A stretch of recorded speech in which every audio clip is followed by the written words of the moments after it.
किताब तूफाना दा शाह असवार शहीद करतार सिंह सराभा। लेखक सरदार अजमेर सिंह। भाग 15वां। आवाज़ भाई गुरजंट सिंह रूपवाली। प्रचार ते लामबंदी। सराभे दी बहुपक्षी प्रतिभा चमकी। सराभा अखबारी कामा बनिया। सिख मसलियां दी प्रधानता ਅਤੇ सिख संवेदना ਨੂੰ ਹਲੂਣਾ। ਵਾਹਿਗੁਰੂ ਜੀ ਕਾ ਖਾਲਸਾ ਵਾਹਿਗੁਰੂ ਜੀ ਕੀ ਫਤਿਹ। ਸਰਾਭਾ ਅਖਬਾਰੀ ਕਾਮਾ ਬਣਿਆ। ਅਕਤੂਬਰ 1913 ਵਿੱਚ ਸਾਨ ਫਰਾਂਸਿਸਕੋ ਦੀ ਸਟਰੀਟ ਹਿੱਲ ਨਾਮੀ ਗਲੀ ਵਿੱਚ 436 ਨੰਬਰ ਮਕਾਨ ਕਿਰਾਏ ਤੇ ਲੈ ਕੇ ਪਾਰਟੀ ਦਾ ਕੇਂਦਰੀ ਦਫ਼ਤਰ ਬਣਾਇਆ ਗਿਆ ਅਤੇ ਲੱਗਦੇ ਹੱਥ ਹੀ ਉੱਥੋਂ ਅਖਬਾਰ ਛਾਪਣਾ ਸ਼ੁਰੂ ਕਰ ਦਿੱਤਾ। 1 ਨਵੰਬਰ ਨੂੰ ਗਦਰ ਦਾ ਪਲੇਠਾ ਅੰਕ ਉਰਦੂ ਵਿੱਚ ਛਪਿਆ। ਥੋੜੇ ਚਿਰ ਬਾਅਦ 9 ਦਸੰਬਰ ਨੂੰ ਉਰਦੂ ਦੇ ਨਾਲ ਹੀ ਗਦਰ ਗੁਰਮੁਖੀ ਵਿੱਚ ਵੀ ਛਪਣਾ ਆਰੰਭ ਹੋ ਗਿਆ।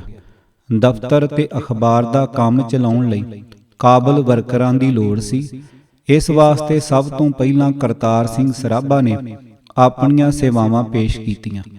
ਉਸ ਦੇ ਨਾਲ ਹੀ ਪਾਰਟੀ ਦਾ ਇੱਕ ਹੋਰ ਨਿਸ਼ਕਾਮ ਵਰਕਰ ਰਘੁਵੀਰ ਦਿਆਲ ਗੁਪਤਾ ਨਾਲ ਆ ਰਲਿਆ। ਸ਼ੁਰੂ ਵਿੱਚ ਇੰਨੇ ਅਮਲੇ ਨਾਲ ਹੀ ਕੰਮ ਤੋਰਿਆ ਗਿਆ। ਸਾਰਿਆਂ ਨਾਲੋਂ ਵੱਧ ਕੰਮ ਭਾਈ ਕਰਤਾਰ ਸਿੰਘ ਸਰਾਭਿਆਂ ਦੇ ਮੋਢਿਆਂ ਤੇ ਸੀ। ਉਹ ਸਾਰੇ ਕੰਮਕਾਰ ਦੀ ਰੀੜ੍ਹ ਦੀ ਹੱਡੀ ਸੀ। ਲਿਖਣ ਦਾ ਜ਼ਿਆਦਾ ਕੰਮ ਲਾਲਾ ਹਰਦਿਆਲ ਕਰਦਾ ਸੀ। ਉਹ ਜ਼ਿਆਦਾਤਰ ਉਰਦੂ ਵਿੱਚ ਲਿਖਦਾ ਸੀ।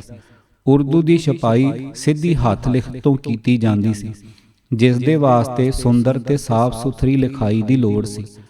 ਭਾਈ ਕਰਤਾਰ ਸਿੰਘ ਸਰਾਭਾ ਹਰ ਕੰਮ ਵਿੱਚ ਸਚਿਆਰਾ ਹੋਣ ਕਰਕੇ ਉਸ ਦੀ ਲਿਖਾਈ ਸੁੰਦਰ ਤੇ ਸੁਥਰੀ ਸੀ। ਇਸ ਕਰਕੇ ਲਾਲਾ ਹਰਦਿਆਲ ਦੀ ਸਮੁੱਚੀ ਲਿਖਤ ਦੀ ਉਰਦੂ ਵਿੱਚ ਲਿਖਾਈ ਕਰਤਾਰ ਸਿੰਘ ਹੀ ਕਰਦਾ ਸੀ। ਇਸ ਦੇ ਨਾਲ ਹੀ ਗੁਰਮੁਖੀ ਦੇ ਅਖਬਾਰ ਲਈ ਇਸ ਦਾ ਪੰਜਾਬੀ ਵਿੱਚ ਉਲੱਥਾ ਵੀ ਉਹੀ ਕਰਦਾ ਸੀ। ਉਰਦੂ ਤੋਂ ਪੰਜਾਬੀ ਵਿੱਚ ਉਲੱਥਾ ਕਰਨ ਵੇਲੇ ਸਰਾਭਾ ਕਈ ਵਾਰ ਲਿਖਤ ਵਿੱਚ ਲੋੜ ਮੁਤਾਬਕ ਵਾਧੇ ਤੇ ਅਦਲਾ ਬਦਲੀ ਵੀ ਕਰਦਾ ਸੀ। ਬਹੁਤ ਵਾਰ ਭਖੇ ਹੋਏ ਰਾਜਸੀ ਜਾਂ ਸਮਾਜੀ ਮਸਲਿਆਂ ਬਾਰੇ ਪੰਜਾਬੀ ਦੇ ਪਾਠਕਾਂ ਲਈ ਉਚੇਚੇ ਤੌਰ ਤੇ ਲੇਖ ਤੇ ਰਾਜਸੀ ਟਿੱਪਣੀਆਂ ਛਾਪੀਆਂ ਜਾਂਦੀਆਂ ਸਨ, ਜਿਹੜੀਆਂ ਜਾਂ ਤਾਂ ਭਾਈ ਕਰਤਾਰ ਸਿੰਘ ਆਪ ਲਿਖਦਾ ਸੀ ਅਤੇ ਜਾਂ ਹੋਰਨਾਂ ਕੋਲੋਂ ਲਿਖਵਾਈਆਂ ਜਾਂਦੀਆਂ ਸਨ। ਇਸ ਤਰ੍ਹਾਂ ਸਰਾਭਾ ਕੇਵਲ ਤਕਨੀਕੀ ਕੰਮ ਕਰਨ ਵਾਲਾ ਅਖਬਾਰੀ ਕਾਮਾ ਨਹੀਂ ਸੀ, ਉਹ ਇੱਕੇ ਵੇਲੇ ਵਰਕਰ, ਲੇਖਕ, ਪੱਤਰਕਾਰ ਤੇ ਸੰਪਾਦਕ ਬਹੁਤ ਕੁਝ ਸੀ।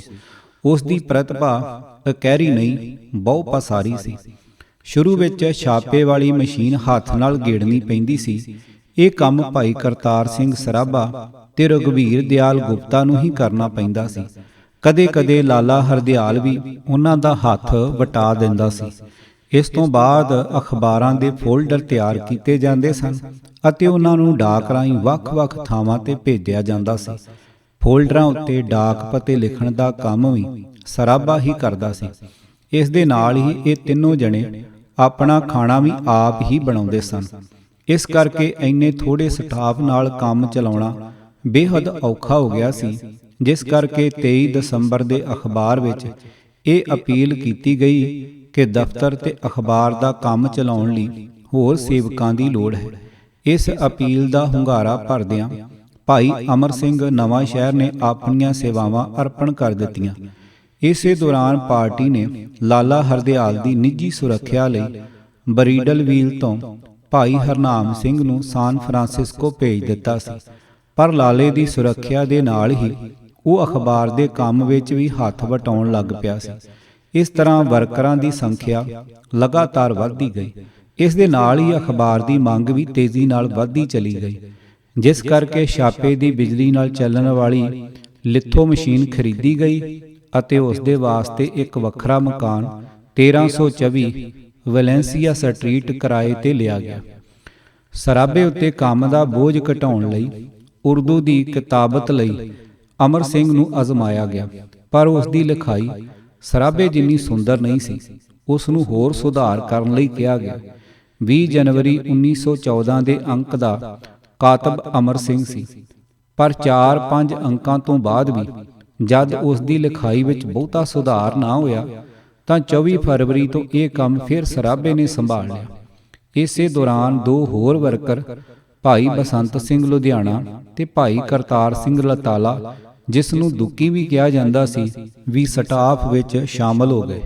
ਲਾਲਾ ਹਰਦਿਆਲ ਵਿਦਵਾਨ ਹੋਣ ਦੇ ਨਾਲੋਂ ਨਾਲ ਲਿਖਾਰੀ ਤੇ ਵਕਤਾ ਵੀ ਅਵਲ ਦਰਜੇ ਦਾ ਸੀ। ਉਹ ਅਲੰਕਾਰਕ ਭਾਸ਼ਾ ਵਰਤਣ ਵਿੱਚ ਮੁਹਾਰਤ ਰੱਖਦਾ ਸੀ। ਉਸ ਕੋਲ ਠੋਕਦਾਰ ਸ਼ਬਦਾਂ ਦਾ ਅਥਾਹ ਭੰਡਾਰ ਸੀ। ਇਸ ਕਰਕੇ ਉਸ ਦੀਆਂ ਲਿਖਤਾਂ ਪਾਠਕਾਂ ਉੱਤੇ ਕੀਲਵਾਂ ਅਸਰ ਪਾਉਂਦੀਆਂ ਸਨ। ਜਦੋਂ ਉਹ ਆਪ ਉਤਸ਼ਾਹ ਵਿੱਚ ਹੁੰਦਾ ਸੀ ਤਾਂ ਉਸ ਅੰਦਰ ਦੂਜਿਆਂ ਨੂੰ ਜੋਸ਼ ਵਿੱਚ ਲਿਆਉਣ ਦੀ ਲੋੜੇ ਦੀ ਸਮਰੱਥਾ ਪੈਦਾ ਹੋ ਜਾਂਦੀ ਸੀ। ਇਹ ਸੱਚਾਈ ਲਹਿਰ ਦੇ ਆਗੂਆਂ, ਵਰਕਰਾਂ ਤੇ ਹਮਦਰਦਾਂ ਤੋਂ ਲੈ ਕੇ ਇਸ ਦੇ ਦੁਸ਼ਮਣਾਂ ਨੇ ਵੀ ਪ੍ਰਵਾਨ ਕੀਤੀ ਹੈ ਕਿ ਗਦਰ ਅਖਬਾਰ ਨੇ ਦਿਨਾਂ ਅੰਦਰ ਹੀ ਲੋਕਾਂ ਦੇ ਦਿਲਾਂ ਅੰਦਰ ਵਿਸ਼ੇਸ਼ ਥਾਂ ਬਣਾ ਲਈ ਸੀ। ਇਸ ਅੰਦਰ ਲੇਖਾਂ, ਖਬਰਾਂ ਤੇ ਰਿਪੋਰਟਾਂ ਤੋਂ ਇਲਾਵਾ ਵੱਡੀ ਗਿਣਤੀ ਵਿੱਚ ਜੋਸ਼ ਉਪਜਾਊ ਕਵਿਤਾਵਾਂ ਛਪਦੀਆਂ ਸਨ, ਜਿਨ੍ਹਾਂ ਦਾ ਪਾਠਕਾਂ ਦੇ ਮਨਾਂ ਉੱਤੇ ਅਸਰ ਲੇਖਾਂ ਨਾਲੋਂ ਵੀ ਵੱਧ ਪੈਂਦਾ ਸੀ। ਇਹ ਕਵਿਤਾਵਾਂ ਅਕਸਰ ਹੀ ਸੰਗਤੀ ਰੂਪ, ਖਾਸ ਕਰਕੇ ਗੁਰਦੁਆਰਿਆਂ ਵਿੱਚ ਪੜ੍ਹ ਕੇ ਸੁਣਾਈਆਂ ਤੇ ਗਾਈਆਂ ਜਾਂਦੀਆਂ ਸਨ। ਇਨ੍ਹਾਂ ਕਵਿਤਾਵਾਂ ਦੇ ਗਦਰ ਦੀ ਗੂੰਜ ਦੇ ਸਰਲੇਖ ਹੇਠ ਵੱਖਰੇ ਸੰਗ੍ਰਹਿ ਵੀ ਛਾਪੇ ਗਏ, ਜਿਹੜੇ ਗਦਰ ਅਖਬਾਰ ਨਾਲੋਂ ਵੀ ਵੱਧ ਮਕਬੂਲ ਹੋਏ। ਗਦਰ ਦੇ ਪਹਿਲੇ ਅੰਕ ਵਿੱਚ ਇਸ ਦੀ ਲੋੜ, ਅਹਿਮੀਅਤ, ਰੋਲ ਤੇ ਮਨੋਰਥ ਦੀ ਵਿਆਖਿਆ ਇਨ੍ਹਾਂ ਸਾਦੇ ਤੇ ਭਾਵਮਈ ਸ਼ਬਦਾਂ ਵਿੱਚ ਕੀਤੀ ਗਈ ਸੀ। ਹੁਣ ਲੜਾਈ ਤੁਰੀ ਰਹਿਣ ਦੀ ਖਾਤਰ ਅਖਬਾਰ ਚਲਾਉਣਾ ਜ਼ਰੂਰੀ ਹੈ। ਇੱਥੇ ਕਿਤਾਬਾਂ ਛਾਪੀਆਂ ਜਾਣ ਤੇ ਦੇਸ਼ ਵੀ ਭੇਜੀਆਂ ਜਾਣ ਅਤੇ ਜੰਗੀ ਕੰਮ ਸਿੱਖੇ ਜਾਣ। ਦੂਜੀਆਂ ਕੌਮਾਂ ਦੀ ਮਦਦ ਮੰਗੀ ਜਾਵੇ। ਇਸ ਕੰਮ ਦੀ ਖਾਤਰ ਇੱਕ ਸਭਾ ਬਣਾਈ ਗਈ ਹੈ, ਜਿਸ ਦਾ ਨਾਮ ਪੈਸੀਫਿਕ ਕੋਸਟ ਹਿੰਦੀ ਸਭਾ ਰੱਖਿਆ ਗਿਆ ਹੈ। ਪੋਰਟਲੈਂਡ, ਅਸਟੋਰੀਆ, ਸੈਂਟ ਜਾਨ, ਸੈਕਰਾਮੈਂਟੋ ਅਤੇ ਵਰੇਡਲਵੀਲ ਵਿੱਚ ਇਸ ਦੇ ਜਥੇ ਹਨ। ਦੇਸ਼ ਭਗਤਾਂ ਨੇ ਰੁਪਏ ਦਿੱਤੇ ਹਨ। ਸਾਨ ਫਰਾਂਸਿਸਕੋ ਵਿੱਚ ਜੁਗਾਂਤਰ ਆਸ਼ਰਮ ਬਣਾਇਆ ਹੈ। ਇਸ ਆਸ਼ਰਮ ਵਿੱਚ ਅਖਬਾਰ ਛਪਦਾ ਹੈ। ਕਿਤਾਬਾਂ ਵੀ ਛਪਣਗੀਆਂ। ਜਵਾਨ ਪ੍ਰਚਾਰਕ ਤਿਆਰ ਕੀਤੇ ਜਾਂਦੇ ਹਨ ਅਤੇ ਗਦਰ ਦੀ ਤਿਆਰੀ ਦਾ ਕੰਮ ਆਰੰਭ ਦਿੱਤਾ ਹੈ। ਇਹੋ ਜਿਹੇ ਆਸ਼ਰਮ ਫਰਾਂਸ, ਜਰਮਨੀ ਤੇ ਹੋਰ ਮੁਲਕਾਂ ਵਿੱਚ ਬਣਾਏ ਜਾਣਗੇ। ਫਿਰ ਕਿਸੇ ਤਰ੍ਹਾਂ ਦਾ ਡਰ ਨਹੀਂ। ਇਹ ਆਸ਼ਰਮ ਨਹੀਂ ਹੈ, ਕਿਲਾ ਹੈ, ਜਿਸ ਤੋਂ ਅੰਗਰੇਜ਼ੀ ਰਾਜਪੁਰ ਗੋਲਾਬਾਰੀ ਸ਼ੁਰੂ ਕੀਤੀ ਗਈ। ਇਹ ਅਖਬਾਰਨੀ ਤੋਪ ਹੈ, ਜਿਸ ਤੋਂ ਕੋਈ ਜ਼ਾਲਮ ਬਚ ਕੇ ਨਹੀਂ ਜਾਵੇਗਾ। ਇਹ ਅਖਬਾਰ ਸਿਆਹੀ ਨਾਲ ਛਪਦਾ ਹੈ, ਪਰ ਜਿਗਰ ਦੇ ਖੂਨ ਨਾਲ ਲਿਖਿਆ ਜਾਂਦਾ ਹੈ। ਇਸ ਵਿੱਚ ਮਾਮੂਲੀ ਲਿਖਤ ਨਹੀਂ। ਇਹ ਸੰਤਾਂ ਤੇ ਸੂਰਬੀਰਾਂ ਦੀ ਬਾਣੀ ਹੈ, ਜਿਹੜੀ ਭਾਈਆਂ ਨੂੰ ਜਗਾਊਗੀ। ਇਹ ਪ੍ਰੇਮੀ ਸੁਨੇਹਾ ਹਜ਼ਾਰਾਂ ਮੀਲ ਸਮੁੰਦਰ ਪਾਰ ਜਾ ਕੇ ਦਿਲਾਂ ਤੇ ਅਸਰ ਕਰੇਗਾ। ਇਹ ਸ਼ਬਦ ਚਿੜੀਆਂ ਨੂੰ ਬਾਜ਼ ਬਣਾਏਗਾ ਅਤੇ ਲੋਭ, ਮੋਹ, ਹੰਕਾਰ, ਮੂਰਖਤਾ ਅਤੇ ਡਰ ਨੂੰ ਦੂਰ ਕਰਕੇ ਦੇਸ਼ ਨੂੰ ਗਦਰ ਦੀ ਖਾਤਰ ਤਿਆਰ ਕਰੂਗਾ, ਜਿਹੜਾ ਮਹਾਯੁੱਧ ਹੋਵੇਗਾ। ਇਸ ਅਖਬਾਰ ਦਾ ਕੰਮ ਪ੍ਰੇਮ ਨਾਲ ਹੁੰਦਾ ਹੈ। ਲਿਖਣਾ, ਛਾਪਣਾ, ਭੇਜਣਾ ਸਭ ਕੰਮ ਪ੍ਰੇਮੀ ਲੋਕ ਕਰਦੇ ਹਨ। ਕਿਸੇ ਨੂੰ ਮਜ਼ਦੂਰੀ ਨਹੀਂ ਦਿੱਤੀ ਜਾਂਦੀ। ਇਸ ਤਰ੍ਹਾਂ ਸੰਜਮ ਦੇ ਨਾਲ ਕੰਮ ਚੱਲ ਸਕਦਾ ਹੈ। ਆਪਣਾ ਛਾਪਾ ਖਰੀਦ ਲਿਆ ਹੈ। ਹਿੰਦੁਸਤਾਨ ਵਿੱਚ ਕਈ ਲੱਖ ਉਰਦੂ ਤੇ ਗੁਰਮੁਖੀ ਪੜ੍ਹਨ ਵਾਲੇ ਹਨ। ਥੋੜ੍ਹੇ ਅਖਬਾਰਾਂ ਨਾਲ ਕੁਝ ਨਹੀਂ ਬਣ ਸਕਦਾ। ਸਾਨੂੰ ਲੱਖਾਂ ਅਖਬਾਰ ਦੇਸ਼ ਭੇਜਣੇ ਚਾਹੀਦੇ ਹਨ। ਜੇ ਥੋੜ੍ਹਾ ਚਿਰ ਅਖਬਾਰ ਚੱਲ ਕੇ ਬੰਦ ਹੋਇਆ ਤਾਂ ਅੰਗਰੇਜ਼ ਖੁਸ਼ੀ ਮਨਾਉਣਗੇ। ਸਾਨੂੰ ਅਖਬਾਰ ਦੀ ਹਰ ਤਰ੍ਹਾਂ ਮਦਦ ਕਰਨੀ ਚਾਹੀਦੀ ਹੈ। ਆਓ ਪਿਆਰਿਓ, ਵੇਲਾ ਬੀਤਦਾ ਜਾਂਦਾ ਹੈ। ਦੇਸ਼ ਵਿੱਚ ਜ਼ੁਲਮ ਦੀ ਹੱਦ ਹੋ ਗਈ ਹੈ। ਸਾਰੀ ਦੁਨੀਆ ਤੁਹਾਡਾ ਮੂੰਹ ਦੇਖ ਰਹੀ ਹੈ ਕਿ ਕਦ ਇਹ ਸ਼ੇਰ ਉੱਠਣ ਤੇ ਕਦ ਅੰਗਰੇਜ਼ਾਂ ਦਾ ਸਤਿਆਨਾਸ਼ ਕਰਨ। ਤਨ, ਮਨ, ਧਨ ਸੇ ਵਤਨ ਦੀ ਸੇਵਾ ਕਰੋ। ਸਾਰਿਆਂ ਨੂੰ ਗਦਰ ਦੀ ਖਾਤਰ ਤਿਆਰ ਕਰ ਲਓ। ਕਿਸੇ ਦਿਨ ਕਲਮ ਦੇ ਥਾਂ ਬੰਦੂਕ ਤੇ ਸਿਆਹੀ ਦੀ ਥਾਂ ਲਹੂ ਨਾਲ ਕੰਮ ਹੋਵੇਗਾ। ਇਸ ਗਦਰ ਦੀ ਖਾਤਰ ਪ੍ਰਾਰਥਨਾ ਕਰੋ। ਗੱਲ ਕਰੋ ਤਾਂ ਗਦਰ ਦੀ, ਸੁਪਨਾ ਦੇਖੋ ਤਾਂ ਗਦਰ ਦਾ, ਧਨ ਕਮਾਓ ਤਾਂ ਗਦਰ ਦੀ ਖਾਤਰ, ਅੰਨ ਖਾਓ ਤਾਂ ਗਦਰ ਦੀ ਖਾਤਰ। ਬਸ ਗਦਰ ਦੇ ਸਿਪਾਹੀ ਬਣ ਜਾਵੋ। ਨੋਟ: ਗਦਰ ਅਖਬਾਰ ਦੀ ਉਪਰੋਕਤ ਲਿਖਤ ਵਿੱਚ ਵਾਕਾਂ ਤੇ ਸ਼ਬਦ ਜੋੜਾਂ ਦੀਆਂ ਬੇਸ਼ੁਮਾਰ ਗਲਤੀਆਂ ਹਨ। ਇੱਥੇ ਅਸੀਂ ਲਿਖਤ ਦੀ ਮੌਲਿਕਤਾ ਬਰਕਰਾਰ ਰੱਖਣ ਲਈ ਇਹਨਾਂ ਗਲਤੀਆਂ ਦੀ ਸੁਧਾਈ ਕਰਨੀ ਮੁਨਾਸਬ ਨਹੀਂ ਸਮਝੀ। ਅੱਗੇ ਜਾ ਕੇ ਹੋਰ ਜਿੱਥੇ ਵੀ ਗਦਰ ਅਖਬਾਰ ਦੀ ਲਿਖਤ ਦਾ ਹਵਾਲਾ ਦਿੱਤਾ ਜਾਵੇਗਾ, ਉਸ ਵਿੱਚ ਇਸੇ ਨੇਮ ਦੀ ਪਾਲਣਾ ਕੀਤੀ ਗਈ ਹੈ। ਅਖਬਾਰ ਉੱਤੇ ਸੰਪਾਦਕ ਦਾ ਨਾਂ ਨਹੀਂ ਸੀ ਦਿੱਤਾ ਜਾਂਦਾ। ਲੇਖਕਾਂ ਦੇ ਨਾਂ ਵੀ ਨਹੀਂ ਸੀ ਹੁੰਦੇ। ਜ਼ਿਆਦਾਤਰ ਤਖੱਲਸ ਜਾਂ ਸੰਕੇਤਕ ਨਾਂ ਹੀ ਵਰਤੇ ਜਾਂਦੇ ਸਨ, ਜਿਵੇਂ ਦੁਖੀਆ, ਪ੍ਰੀਤਮ, ਫਕੀਰ, ਪੰਜਾਬੀ ਸਿੰਘ, ਸੇਵਕ, ਬਾਗੀ, ਜਾਚਕ, ਆਜ਼ਾਦ, ਨਿਧੜਕ ਆਦਿ ਆਦਿ। ਇਸ ਤੋਂ ਗਦਰ ਪਾਰਟੀ ਦੇ ਬਾਨੀਆਂ ਦਾ ਜਥੇਬੰਦੀ ਤੇ ਲਹਿਰ ਬਾਰੇ ਰਵਾਇਤ ਨਾਲੋਂ ਵੱਖਰਾ ਨਜ਼ਰੀਆ ਤੇ ਉਹਨਾਂ ਦਾ ਵਿਲੱਖਣ ਆਤਮ ਗੁਣ ਪ੍ਰਗਟ ਹੁੰਦਾ ਹੈ ਕਿ ਉਹਨਾਂ ਅੰਦਰ ਨਿੱਜ ਪ੍ਰਸਤੀ ਦੀ ਥਾਂ ਸਮੂਹਕ ਸਪਿਰਟ ਕਿੰਨੀ ਪ੍ਰਬਲ ਸੀ ਅਤੇ ਉਹ ਕਿਸੇ ਵਿਅਕਤੀ ਵਿਸ਼ੇਸ਼ ਦੀ ਜਗ੍ਹਾ ਸਮੂਹਕ ਲੀਡਰਸ਼ਿਪ ਉਸਾਰਨ ਤੇ ਉਭਾਰਨ ਬਾਰੇ ਕਿੰਨੇ ਸੁਚੇਤ ਤੇ ਦ੍ਰਿੜ ਚਿੱਤ ਸਨ। ਉਹ ਪਾਠਕਾਂ ਨੂੰ ਵਿਅਕਤੀਆਂ ਦੀ ਬਜਾਏ ਵਿਚਾਰਾਂ ਨਾਲ ਜੋੜਨ ਦੀ ਸਮਝ ਰੱਖਦੇ ਸਨ। ਬਾਬਾ ਸੋਹਣ ਸਿੰਘ ਭਕਨਾ ਨੇ ਗਦਰ ਅਖਬਾਰ ਤੇ ਇਸ ਲਈ ਕੰਮ ਕਰਨ ਵਾਲੇ ਵਰਕਰਾਂ ਦੀ ਵਡਿਆਈ ਇਹਨਾਂ ਸ਼ਬਦਾਂ ਵਿੱਚ ਕੀਤੀ ਹੈ। ਗਦਰ ਅਖਬਾਰ ਇੱਕ ਜਾਦੂ ਸੀ। ਇਸ ਅਖਬਾਰ ਨੇ ਲੋਕਾਂ ਪਰ ਜਾਦੂ ਦਾ ਅਸਰ ਕੀਤਾ, ਕਿਉਂ ਜੋ ਇਸ ਵੇਰ ਸਾਫ਼ ਤੇ ਸਿੱਧੇ ਸ਼ਬਦਾਂ ਵਿੱਚ ਅੰਗਰੇਜ਼ੀ ਗਵਰਨਮੈਂਟ ਦੀ ਗੁਲਾਮੀ ਵਿਰੁੱਧ ਜੰਗ ਛੇੜੀ ਗਈ ਸੀ। ਜੰਗ ਵੀ ਉਹ ਜਿਸ ਨੂੰ ਸ਼ੁਰੂ ਕਰਨ ਦੇ ਅਮਰੀਕਨ ਤੇ ਕੈਨੇਡੀਅਨ ਹਿੰਦੀ ਚਾਹਵਾਨ ਸਨ। ਕੋਈ ਕੰਮ ਕਰਨ ਵਾਲਾ ਦੇਸ਼ ਭਗਤ ਤਨਖਾਹ ਨਹੀਂ ਲੈਂਦਾ ਸੀ। ਸਾਰੇ ਆਪਣਾ ਧਰਮ ਸਮਝ ਕੇ ਮੁਫਤ ਕੰਮ ਕਰਦੇ ਸਨ। ਹਰਾਮ ਚੰਦਰ ਨੂੰ ਛੱਡ ਕੇ ਬਾਕੀ ਜਿੰਨੇ ਵੀ ਦੇਸ਼ ਭਗਤ ਦਫ਼ਤਰ ਤੇ ਪ੍ਰੈਸ ਵਿੱਚ ਕੰਮ ਕਰਦੇ ਸਨ, ਉਹ ਸਾਰੇ ਹੀ ਸੱਚੇ ਅਰਥਾਂ ਵਿੱਚ ਤਿਆਗ ਦੀਆਂ ਮੂਰਤੀਆਂ ਸਨ। ਆਲੂ ਤੇ ਗੰਢੇ ਆਮ ਤੌਰ ਤੇ ਭਾਈ ਜਵਾਲਾ ਸਿੰਘ ਤੇ ਬਾਬਾ ਵਿਸਾਖਾ ਸਿੰਘ ਹੋਰਾਂ ਦੇ ਫਾਰਮ ਤੋਂ ਆ ਜਾਂਦੇ ਸਨ। ਸਿਰਫ ਡਬਲ ਰੋਟੀ ਬਾਜ਼ਾਰੋਂ ਖਰੀਦਣੀ ਪੈਂਦੀ ਸੀ। ਜਦ ਤੱਕ ਉਹਨਾਂ ਕੋਲ ਆਪਣਾ ਹੱਥੀਂ ਕਮਾਇਆ ਹੋਇਆ ਪੈਸਾ ਰਿਹਾ, ਉਹਨਾਂ ਚਿਰ ਉਹ ਆਪਣਾ ਪੈਸਾ ਖਰਚ ਕੇ ਹੀ ਦਫ਼ਤਰ ਤੇ ਅਖਬਾਰ ਦਾ ਕੰਮ ਕਰਦੇ ਰਹੇ। ਪਾਰਟੀ ਦੇ ਫੰਡ ਵਿੱਚੋਂ ਕਿਸੇ ਨੇ ਧੇਲਾ ਵੀ ਨਹੀਂ ਖਰਚਿਆ ਸੀ। ਜਦੋਂ ਉਹਨਾਂ ਦੇ ਸਾਰੇ ਪੈਸੇ ਖਰਚ ਹੋ ਗਏ ਤਾਂ ਉਹਨਾਂ ਨੇ ਕੁਝ ਸਮੇਂ ਲਈ ਬਾਹਰ ਜਾ ਕੇ ਪੈਸੇ ਕਮਾਉਣ ਵਾਸਤੇ ਛੁੱਟੀ ਮੰਗੀ, ਪਰ ਪਾਰਟੀ ਨੇ ਕਿਸੇ ਵੀ ਦੇਸ਼ ਭਗਤ ਨੂੰ ਪੈਸੇ ਕਮਾਉਣ ਲਈ ਪਾਰਟੀ ਦਾ ਕੰਮ ਛੱਡ ਕੇ ਜਾਣ ਦੀ ਆਗਿਆ ਨਾ ਦਿੱਤੀ।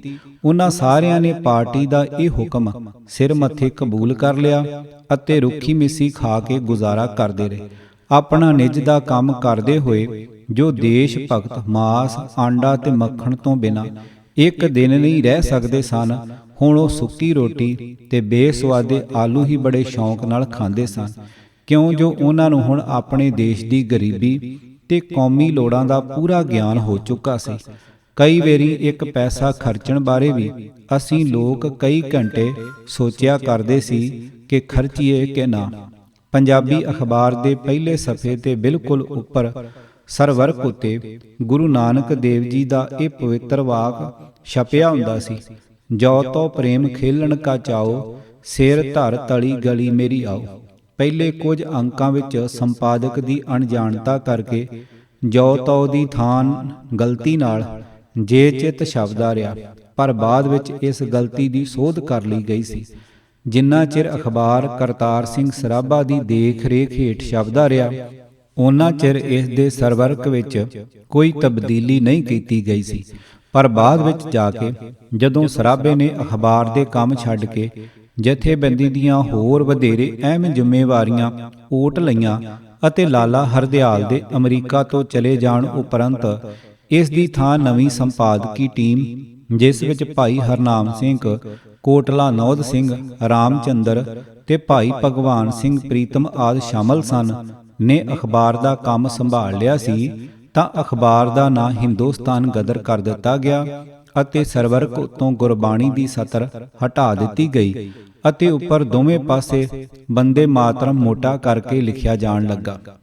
ਨੋਟ: ਲਾਲਾ ਹਰਦਿਆਲ ਤੋਂ ਬਾਅਦ ਭਾਵੇਂ ਸੰਪਾਦਕ ਦੀ ਮੁੱਖ ਜ਼ਿੰਮੇਵਾਰੀ ਭਾਈ ਹਰਨਾਮ ਸਿੰਘ ਕੋਟਲਾ ਨੂੰ ਸੌਂਪੀ ਗਈ ਸੀ ਅਤੇ ਸਹਾਇਤਾ ਲਈ 4 ਮੈਂਬਰੀ ਬੋਰਡ ਬਣਾਇਆ ਗਿਆ ਸੀ, ਜਿਸ ਵਿੱਚ ਭਾਈ ਸੰਤੋਖ ਸਿੰਘ ਤੋਂ ਇਲਾਵਾ ਪੰਡਤ ਰਾਮਚੰਦਰ, ਪੰਡਤ ਸੋਹਣ ਲਾਲ ਪਾਠਕ ਤੇ ਪੰਡਤ ਜਗਤ ਰਾਮ ਸ਼ਾਮਲ ਕੀਤੇ ਗਏ ਸਨ। ਪਰੰਤੂ ਭਾਈ ਹਰਨਾਮ ਸਿੰਘ ਕੋਟਲਾ ਮੁਤਾਬਕ ਅਮਲੀ ਤੌਰ ਤੇ ਅਖਬਾਰ ਦਾ ਸਾਰਾ ਜ਼ਿੰਮਾ ਪੰਡਤ ਰਾਮਚੰਦਰ ਨੇ ਹੀ ਲੈ ਲਿਆ ਸੀ। ਜੁਲਾਈ 1914 ਵਿੱਚ ਬੰਬ ਬਣਾਉਣ ਦਾ ਅਭਿਆਸ ਕਰਨ ਦੌਰਾਨ ਭਾਈ ਹਰਨਾਮ ਸਿੰਘ ਦੇ ਹੱਥ ਵਿੱਚ ਬਾਰੂਦ ਫਟ ਜਾਣ ਕਰਕੇ ਉਸ ਦੀ ਬਾਂਹ ਕੱਟੀ ਗਈ ਸੀ। ਇਸ ਕਰਕੇ ਉਸ ਕੋਲੋਂ ਅਖਬਾਰ ਦਾ ਬਹੁਤਾ ਕੰਮ ਨਹੀਂ ਸੀ ਹੁੰਦਾ। ਇਸ ਤੋਂ ਬਾਅਦ ਰਾਮਚੰਦਰ ਹੀ ਅਖਬਾਰ ਦਾ ਕਰਤਾ ਧਰਤਾ ਬਣ ਗਿਆ ਸੀ। ਹੋਰ ਪਿੱਛੋਂ ਜਾ ਕੇ ਜਦੋਂ ਸਾਰੇ ਪ੍ਰਮੁੱਖ ਆਗੂਆਂ ਨੇ ਬਗਾਵਤ ਕਰਨ ਲਈ ਭਾਰਤ, ਬਰਮਾ, ਜਾਪਾਨ ਤੇ ਪੂਰਬੀ ਟਾਪੂਆਂ ਨੂੰ ਚਾਲੇ ਪਾ ਦਿੱਤੇ, ਤਾਂ ਰਾਮਚੰਦਰ ਨੇ ਮਨਮਾਨੀਆਂ ਕਰਨੀਆਂ ਸ਼ੁਰੂ ਕਰ ਦਿੱਤੀਆਂ ਅਤੇ ਅਖਬਾਰ ਦੇ ਸਰਵਰਕ ਉੱਤੇ ਖੁੱਲ੍ਹੇਆਮ ਹਿੰਦੂ ਚਿੰਨ੍ਹਾਂ ਦਾ ਪ੍ਰਦਰਸ਼ਨ ਸ਼ੁਰੂ ਕਰ ਦਿੱਤਾ ਗਿਆ। ਸਿੱਖ ਮਸਲਿਆਂ ਦੀ ਪ੍ਰਧਾਨਤਾ। ਪਰਚੇ ਅੰਦਰ ਭਾਰਤ ਦੇ ਲੋਕਾਂ ਦੀ ਰਾਜਸੀ ਦੁਰਦਸ਼ਾ, ਆਰਥਿਕ ਲੁੱਟ ਖਸੁੱਟ, ਅੰਗਰੇਜ਼ੀ ਹਕੂਮਤ ਦੇ ਜ਼ੁਲਮ, ਗੁਲਾਮੀ ਦੀ ਜਲਾਲਤ, ਸੱਭਿਆਚਾਰਕ ਚੁਣੌਤੀਆਂ, ਸਮਾਜੀ ਦੁਖੜੇ ਆਦਿ ਵੱਖ-ਵੱਖ ਤਰ੍ਹਾਂ ਦੇ ਵਿਸ਼ਿਆਂ ਬਾਰੇ ਭਾਵਪੂਰਤ ਟਿੱਪਣੀਆਂ ਕੀਤੀਆਂ ਜਾਂਦੀਆਂ ਸਨ, ਜਿਨ੍ਹਾਂ ਦਾ ਮੰਤਵ ਪਾਠਕਾਂ ਨੂੰ ਰਾਜਸੀ ਤੌਰ ਤੇ ਜਾਗਰੂਕ ਕਰਨਾ ਤੇ ਉਹਨਾਂ ਦੇ ਮਨਾਂ ਅੰਦਰ ਅੰਗਰੇਜ਼ੀ ਹਕੂਮਤ ਦੇ ਵਿਰੁੱਧ ਰੋਹ ਪੈਦਾ ਕਰਨਾ ਸੀ। ਗੁਲਾਮੀ ਗਲਬਾ, ਆਰਥਿਕ ਲੁੱਟ ਖਸੁੱਟ ਅਤੇ ਹਕੂਮਤੀ ਜ਼ੁਲਮਾਂ ਤੇ ਅਤਿਆਚਾਰਾਂ ਬਾਰੇ ਕੇਵਲ ਖਿਆਲੀ ਪ੍ਰਾਪੇਗੰਡਾ ਲੋਕਾਂ ਨੂੰ ਜਾਗਰੂਕ ਕਰਨ ਤੇ ਲੜਨ ਲਈ ਪ੍ਰੇਰਿਤ ਕਰਨ ਵਿੱਚ ਸਹਾਈ ਨਹੀਂ ਹੋ ਸਕਦਾ। ਇਹਨਾਂ ਅਲਾਮਤਾਂ ਵਿਰੁੱਧ ਲੋਕਾਂ ਦੇ ਦਿਲਾਂ ਅੰਦਰ ਰੋਹ ਤੇ ਜੋਸ਼ ਉਪਜਾਉਣ ਲਈ ਇਹਨਾਂ ਦੇ ਸਥੂਲ ਠੋਸ ਇਜ਼ਹਾਰਾਂ ਦਾ ਪ੍ਰਭਾਵਸ਼ਾਲੀ ਤਰੀਕੇ ਨਾਲ ਵਰਣਨ ਕਰਨਾ ਜ਼ਰੂਰੀ ਹੁੰਦਾ ਹੈ। ਲੀਡਰਸ਼ਿਪ ਦੀ ਕਾਬਲੀਅਤ ਇਸ ਤੋਂ ਹੀ ਪਰਖੀ ਜਾਂਦੀ ਹੈ।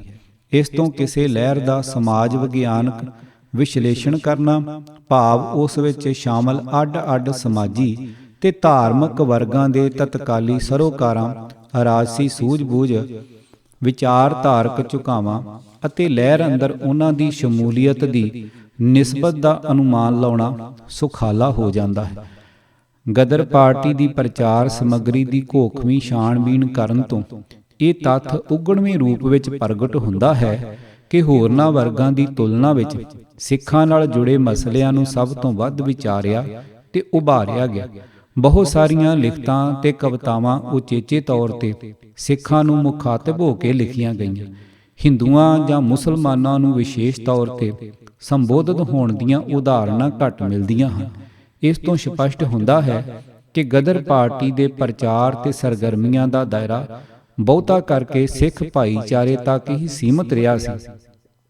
ਇਸ ਨੂੰ ਸਭ ਤੋਂ ਵੱਧ ਹੁੰਗਾਰਾ ਸਿੱਖਾਂ ਵੱਲੋਂ ਹੀ ਮਿਲਿਆ ਸੀ। ਇਸ ਕਰਕੇ ਜਿੱਥੇ ਆਪਣੇ ਉਦੇਸ਼ਾਂ ਪੱਖੋਂ ਗਦਰ ਲਹਿਰ ਯਕੀਨਨ ਹੀ ਸਰਬ ਭਾਰਤੀ ਲਹਿਰ ਸੀ, ਭਾਵ ਇਹ ਕਿ ਇਸ ਦਾ ਉਦੇਸ਼ ਕਿਸੇ ਵਿਸ਼ੇਸ਼ ਭਾਈਚਾਰੇ ਨੂੰ ਆਜ਼ਾਦ ਕਰਾਉਣਾ ਨਹੀਂ ਸੀ, ਬਲਕਿ ਭਾਰਤ ਦੇ ਸਾਰੇ ਸਮਾਜੀ ਤੇ ਧਾਰਮਿਕ ਵਰਗਾਂ ਨੂੰ ਬਰਤਾਨਵੀ ਗੁਲਾਮੀ ਦੀ ਜਲਾਲਤ ਤੋਂ ਮੁਕਤ ਕਰਨਾ ਸੀ। ਪਰੰਤੂ ਸ਼ਮੂਲੀਅਤ ਤੇ ਸਪਿਰਟ ਦੇ ਲਿਹਾਜ਼ ਨਾਲ ਇਹ ਲਹਿਰ ਤੱਤ ਰੂਪ ਵਿੱਚ ਸਿੱਖ ਲਹਿਰ ਹੀ ਸੀ। ਗਦਰ ਪਾਰਟੀ ਦੀਆਂ ਲਿਖਤਾਂ ਵਿੱਚ ਜਿਸ ਕਦਰ ਸਿੱਖਾਂ ਦੇ ਧਾਰਮਿਕ ਤੇ ਕੌਮੀ ਜਜ਼ਬਾਤ ਨੂੰ ਟੁੰਬਣ ਤੇ ਝੰਜੋੜਨ ਦੇ ਯਤਨ ਕੀਤੇ ਗਏ, ਉਸ ਤੋਂ ਇਸ ਦਾ ਭਾਰੂ ਸਿੱਖ ਖਾਸਾ ਪ੍ਰਤੱਖ ਹੋ ਜਾਂਦਾ ਹੈ।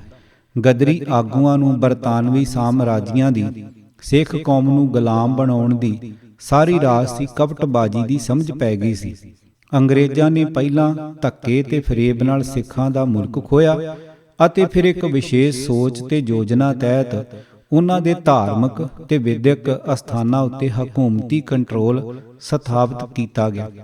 ਭਾਵੇਂ ਕਿ ਅੰਗਰੇਜ਼ਾਂ ਨੇ ਭਾਰਤ ਦੇ ਸਾਰੇ ਸਮਾਜੀ ਤੇ ਧਾਰਮਿਕ ਵਰਗਾਂ ਨੂੰ ਆਪਣੇ ਅਧੀਨ ਕੀਤਾ ਸੀ, ਪਰੰਤੂ ਸਿੱਖਾਂ ਦੇ ਮਾਮਲੇ ਵਿੱਚ ਉਹਨਾਂ ਨੇ ਕੁਝ ਉਚੇਚੀਆਂ ਬਦਲਾਖੋਰ ਨੀਤੀਆਂ ਅਮਲ ਵਿੱਚ ਲਿਆਂਦੀਆਂ।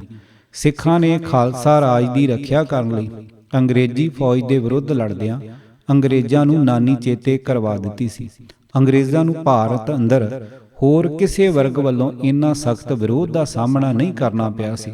ਲਹਿੰਦੇ ਪੰਜਾਬ ਦੇ ਇੱਕ ਸੱਚੇ ਪੰਜਾਬੀ ਅਦੀਬ ਦੇ ਸ਼ਬਦਾਂ ਵਿੱਚ ਪੰਜਾਬੀਆਂ ਨੇ ਉਪ ਮਹਾਦੀਪ ਦੇ ਕਿੰਨੇ ਹੀ ਦੂਜੇ ਸੂਬਿਆਂ ਵਾਂਗ ਅੰਗਰੇਜ਼ਾਂ ਦੇ ਸਾਹਮਣੇ ਚੁੱਪ ਚਪੀਤੇ ਆਤਮ ਸਮਰਪਣ ਨਹੀਂ ਸੀ ਕੀਤਾ, ਜਾਂ ਬਸ ਇੱਕ ਦੋ ਲੜਾਈਆਂ ਲੜ ਕੇ ਹਥਿਆਰ ਨਹੀਂ ਸਨ ਸੁੱਟੇ, ਸਗੋਂ ਬਰਤਾਨਵੀ ਫੌਜ ਦਾ ਡਟ ਕੇ ਮੁਕਾਬਲਾ ਕੀਤਾ ਸੀ ਤੇ ਪੰਜਾਬ ਉੱਤੇ ਕਬਜ਼ੇ ਲਈ ਅੰਗਰੇਜ਼ਾਂ ਨੂੰ 10 ਵੱਡੀਆਂ ਮੁਦਕੀ, ਫੇਰੂ ਸ਼ਹਿਰ, ਬੱਦੋਵਾਲ, ਅਲੀਵਾਲ, ਸਭਰਾਓ, ਮੁਲਤਾਨ, ਰਾਮਨਗਰ, ਸਾਦੁਲਾਪੁਰਾ, ਚੇਲਿਆਂਵਾਲਾ, ਗੁਜਰਾਤ ਆਦਿ ਤੇ 2 ਛੋਟੀਆਂ ਕੁੱਲ 12 ਲੜਾਈਆਂ ਲੜਨੀਆਂ ਪਈਆਂ ਸਨ, ਜਿਨ੍ਹਾਂ ਵਿੱਚ ਉਹਨਾਂ ਦਾ ਚੰਗਾ ਭਲਾ ਨੁਕਸਾਨ ਹੋਇਆ ਸੀ।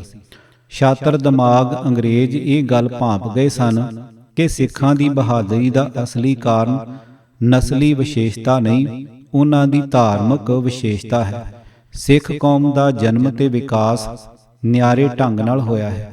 ਉਹਨਾਂ ਦੀ ਕੌਮੀ ਸਪਿਰਟ ਧਰਮ ਨਾਲ ਅਟੁੱਟ ਰੂਪ ਵਿੱਚ ਜੁੜੀ ਹੋਈ ਹੈ। ਉਹਨਾਂ ਦੀ ਲਾਸਾਨੀ ਬਹਾਦਰੀ, ਜੋਸ਼, ਦਮਖਮ, ਅਣਖ ਤੇ ਕੁਰਬਾਨੀ ਦਾ ਜਜ਼ਬਾ ਰੂਹਾਨੀਅਤ ਨਾਲ ਜੁੜਿਆ ਹੋਇਆ ਹੈ। ਐਂਗਲੋ ਸਿੱਖ ਜੰਗਾਂ ਦੇ ਦੌਰਾਨ ਸਿੱਖਾਂ ਦੀ ਦੀਦਾ ਦਲੇਰੀ ਤੇ ਲੜਨ ਦੇ ਜੋਸ਼ ਨੂੰ ਦੇਖ ਕੇ ਅੰਗਰੇਜ਼ਾਂ ਨੂੰ ਅਹਿਸਾਸ ਹੋ ਗਿਆ ਸੀ ਕਿ ਸਿੱਖ ਜੰਗਾਂ ਦੇ ਪਿਛੋਕੜ ਵਿੱਚ ਕੋਈ ਆਤਮਿਕ ਬਲ ਕੰਮ ਕਰ ਰਿਹਾ ਹੈ। ਉਹਨਾਂ ਨੇ ਇਹ ਸੱਚਮੁੱਚ ਬੁੱਝ ਲਿਆ ਸੀ ਕਿ ਸ੍ਰੀ ਦਰਬਾਰ ਸਾਹਿਬ ਸਿੱਖਾਂ ਦੇ ਆਤਮਿਕ ਬਲ ਦਾ ਸੋਮਾ ਹੈ। ਕੁਝ ਇਸੇ ਤਰ੍ਹਾਂ ਦਾ ਲਗਾਓ ਗੁਰੂਆਂ ਦੇ ਵਰੋਸਾਏ ਪੰਜਾਬ ਨਾਲ ਸਿੱਖਾਂ ਦਾ ਬਣ ਗਿਆ ਸੀ। ਸਿੱਖਾਂ ਲਈ ਸਾਰਾ ਪੰਜਾਬ ਹੀ ਗੁਰੂ ਦਾ ਘਰ ਸੀ। ਪੰਜਾਬ ਨਾਲ ਗੁਰਾਂ ਦੀ ਯਾਦ ਜੁੜੀ ਹੋਣ ਕਰਕੇ ਉਹਨਾਂ ਲਈ ਪੰਜਾਬ ਆਤਮਿਕ ਅਨੁਭਵ ਬਣ ਗਿਆ ਸੀ। ਇਸ ਕਰਕੇ ਸਿੱਖਾਂ ਨੇ ਪੰਜਾਬ ਦੀ ਬਾਦਸ਼ਾਹੀ ਖੁਦ ਮੁਖਤਿਆਰੀ ਦੀ ਰੱਖਿਆ ਕਰਨ ਲਈ ਅੰਗਰੇਜ਼ ਫੌਜ ਵਿਰੁੱਧ ਜਿਹੜੀਆਂ ਜੰਗਾਂ ਲੜੀਆਂ, ਉਹ ਰੂਹਾਨੀਅਤ ਨੂੰ ਸੰਸਾਰੀ ਭਾਵਨਾ ਨਾਲੋਂ ਪਹਿਲ ਦੇ ਕੇ ਲੜੀਆਂ ਸਨ। ਇਹ ਪੂਰਬ ਦੇ ਸਮਰਾਟਸ਼ਾਹੀ ਜਗੀਰੂ ਰਾਜਾਂ ਪ੍ਰਤੀ ਵਫਾਦਾਰੀ ਦੇ ਭਾਵਾਂ ਅਤੇ ਪੱਛਮੀ ਅਰਥਾਂ ਵਾਲੇ ਰਾਸ਼ਟਰਵਾਦੀ ਜਜ਼ਬੇ ਤੋਂ ਬਿਲਕੁਲ ਵੱਖਰੀ ਗੱਲ ਸੀ। ਇਸ ਕਰਕੇ ਅੰਗਰੇਜ਼ਾਂ ਨੇ ਪੰਜਾਬ ਉੱਤੇ ਰਾਜਸੀ ਗਲਬਾ ਪਾ ਲੈਣ ਤੋਂ ਬਾਅਦ ਇਸ ਗਲਬੇ ਨੂੰ ਸਦੀਵੀ ਬਣਾਉਣ ਲਈ ਸਿੱਖਾਂ ਨੂੰ ਉਹਨਾਂ ਦੇ ਅਮਰ ਰੂਹਾਨੀ ਸੋਮੇ ਨਾਲੋਂ ਤੋੜਨ ਦੀ ਕਪਟ ਭਰੀ ਯੋਜਨਾ ਅਮਲ ਵਿੱਚ ਲਿਆਂਦੀ। ਉਹਨਾਂ ਨੇ ਸ੍ਰੀ ਦਰਬਾਰ ਸਾਹਿਬ ਦਾ ਇੰਤਜ਼ਾਮ ਆਪਣੇ ਹੱਥਾਂ ਵਿੱਚ ਲੈ ਲਿਆ। ਅੰਗਰੇਜ਼ ਹਾਕਮਾਂ ਨੇ ਸਿੱਖਾਂ ਵਿੱਚੋਂ ਆਪਣੇ ਪੂਰਨ ਵਫਾਦਾਰ ਤੇ ਵਿਸ਼ਵਾਸ ਪਾਤਰ ਵਿਅਕਤੀਆਂ ਨੂੰ ਛਾਂਟ ਕੇ ਉਸ ਨੂੰ ਦਰਬਾਰ ਸਾਹਿਬ ਦਾ ਸਰਬਰਾਹ ਮੈਨੇਜਰ ਨਾਮਜ਼ਦ ਕਰਨ ਦੀ ਗੁਰਮਤਿ ਵਿਰੋਧੀ ਪ੍ਰਥਾ ਆਰੰਭ ਕਰ ਦਿੱਤੀ।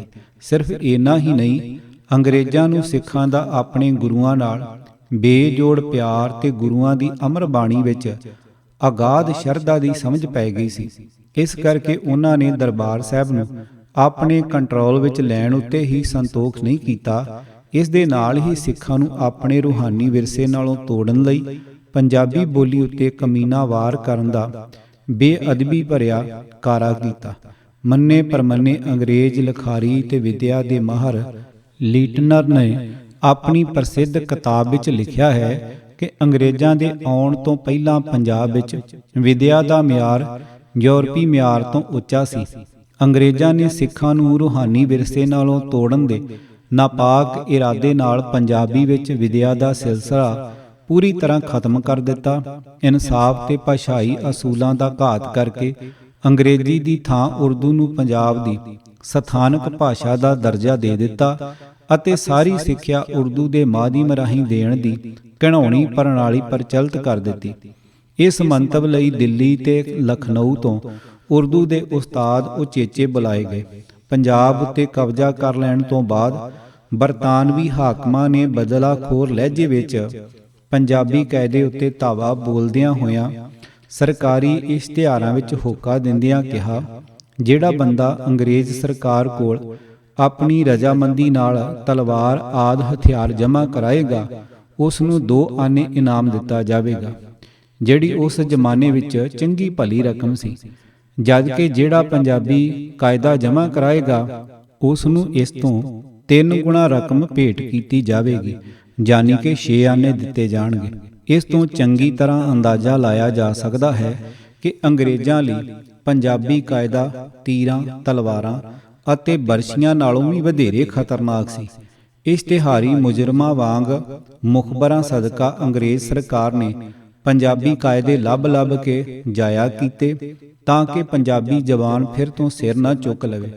ਚਾਰਲਸ ਨੇਪੀਅਰ ਨੇ 1849 ਵਿੱਚ ਆਖਿਆ, ਹਾਲੇ ਅਸੀਂ ਪੰਜਾਬ ਤੇ ਸਿਰਫ ਕਬਜ਼ਾ ਕੀਤਾ, ਪਰ ਇਹ ਅਜੇ ਜਿੱਤਿਆ ਨਹੀਂ ਗਿਆ। ਪੰਜਾਬੀਆਂ ਤੇ ਉਹਨਾਂ ਦੀ ਭਾਸ਼ਾ ਨੂੰ ਫਤਿਹ ਕਰਨਾ ਅਜੇ ਬਾਕੀ ਹੈ।